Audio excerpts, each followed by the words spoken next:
Всем доброго времени суток, уважаемые казахстанцы. Я думаю, что все слышали историю о Тимуре Данибаеве, гражданский активист и в настоящее время политический заключенный, который подавал в суд на Токаева за его ложь о 20 тысячах террористах, за что 15 июня 2023 года был осужден на 3 года, естественно, по политически мотивированному уголовному делу.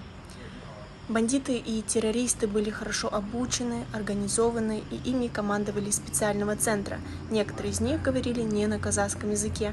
Написал Токаев на своем официальном аккаунте в Твиттер, цитирую: «Было как минимум 6 волн атак террористов в Алмате, и их общее число 20 тысяч».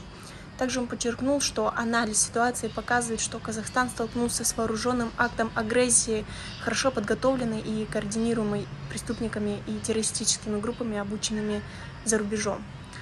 Собственно говоря, прошло уже достаточно времени, и где хотя бы один объявленный террорист? В августе 2023 года Тимур Данибаев подвергся жестоким пыткам в колонии Атбасар Акмолинской области, что стало известно благодаря широкой огласке видео с пытками в социальных сетях. Но это видео оказалось одним из эпизодов многочисленных пыток над Тимуром, которых было около 20. В 1998 году Казахстан подписал конвенцию о пытках, и у действующей власти есть международные обязательства в области прав человека. Но в данное время все причастные сотрудники к пыткам Тимура Данибаева хотят и могут избежать ответственности. Поэтому мы обращаемся ко всем казахстанцам за финансовой помощью в сборе средств на оплату услуг адвоката для справедливого и всестороннего расследования пыток, которым подвергся Тимур Данибаев, и привлечению к уголовной ответственности всех причастных лиц и руководства колонии по всей строгости закона.